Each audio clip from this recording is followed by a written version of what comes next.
The creative critical process that we're looking to unpack today came about through a talanoa session with my three other colleagues, Lily, Tai and Viliami.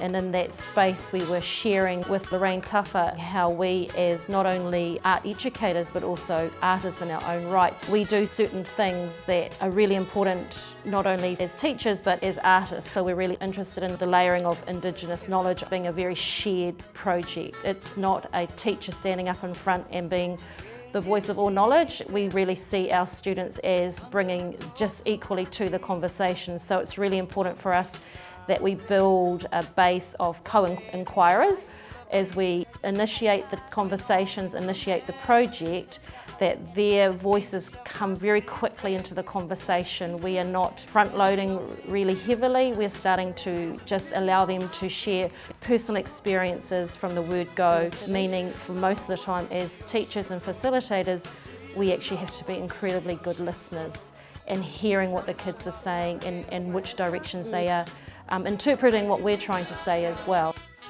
This is people at the beach, and these are people diving to get fish and kinners. The kinners? Do you like eating kinners? Yeah. Good boy, nice. In this particular project, I worked with Puna Waiora, which is our bilingual unit here at Sylvia Park School, which meant I was working with Whaitiri. Like in anything, you lay good foundations of communication at the start. Both of us setting clear expectations of what we want to see at the end of the project. But I think it's also really a high trust model between colleagues that you trust that these are her children. So I'm coming in and I'm respectful of how her class is set up and trying to treat that classroom in the way that she does herself. She's able to pick up on my conversations surrounding probably more the aesthetics per se of the outcomes, but she knows very clearly the literacy expectations of what we're trying to achieve also with the children's writing and oral and reading skills. Our kids, our Māori and Pasifika kids, tend to write from a place of feeling, from like wairua. Maybe this is what's described as the essence of the spirit or the task, and this is actually what's really important for the kids. So the ANZ experience, where they were drawing and writing from a place of feeling, really resonates with these students because they use writing as a means of communicating, not only with each other and their whānau, but with the school community, and then eventually it's their way of communicating with their wider community. Coming from someone who's half Tongan and half Māori, I believe that learning Te Reo Māori is a taonga. As someone that grew up in a Māori family, knowing that someone may judge the way that I speak, I have grown up to learn that Te Reo should be shared with the world and can make a big impact in someone's life. Can you tell me about your language? What's your language?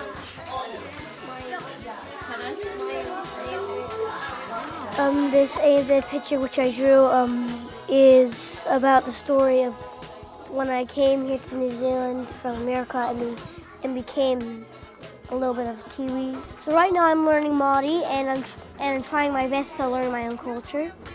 So now I know a lot more than I used to. Well, that's what happens over time when you get older, of course.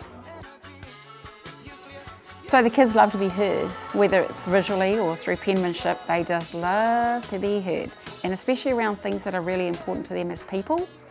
They love to share, they love to have their work, whatever that work might look like, if it's a sentence, if it's a picture, if it's a piece of tech, a 3D printing that they've created, they just love to have it validated by others, and this is one of the reasons that they really like to share, and this comes out in their writing as well.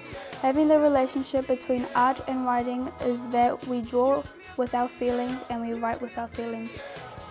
I did the outlines, the different colour to the inside, so it's like it doesn't matter if you're not Māori, so it doesn't matter what's on the outside, only on the inside. These waves were me fishing, and these poppies were my grandfather. When I speak Te Reo Māori, I feel like I am learning a new language. I'm not Māori, but I like learning Māori. Our next stage in this whole process of creating, these ATMs is the fact that you've all done an individual story, but now we have to make it a story that we're all linked to in one. So one image.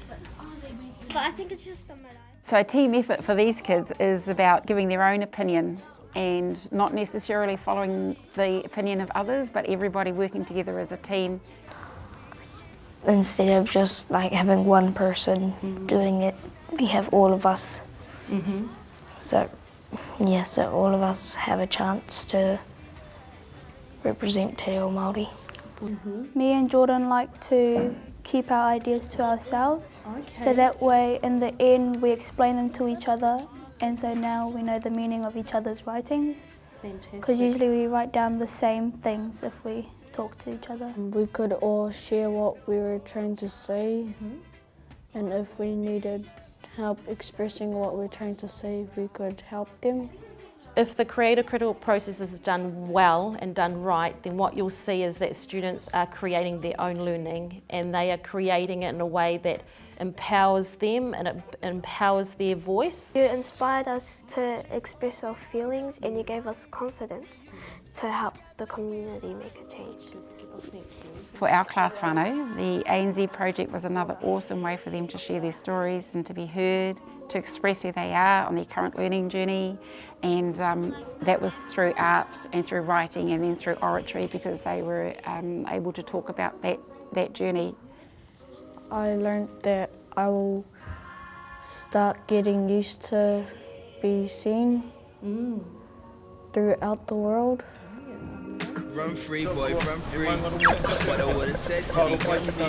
Sometimes I feel like I grew up just a little fat. Sometimes I wish I was an old me. I still pour it up and keep it lit. The friends that I came up with. Smooth sailing like we on the ship. I was just excited when I got on the bus this morning. I'm proud to see my artwork. It looks amazing. I can share the experience with the next generation and inspire them to do something similar. So don't you worry about it.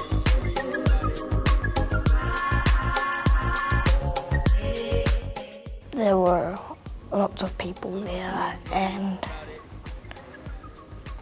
we got to have food. Yeah, that's so good. I love that. That's good. It feels like I'm lifting up Māori spirit. You can be another culture and you can still learn Te Reo Māori as long as we're all together and we're learning it. To hold spirit wilder, the meaning behind our artwork, and it was placed behind the ATM machine so the whole of Aotearoa could see our artwork. There is something about collectiveness and inclusivity and whānau, and we're kāinga and we're all together in this. It's that village feel as well, so no one's left behind, and I think if we can create that environment in classrooms, that's very powerful.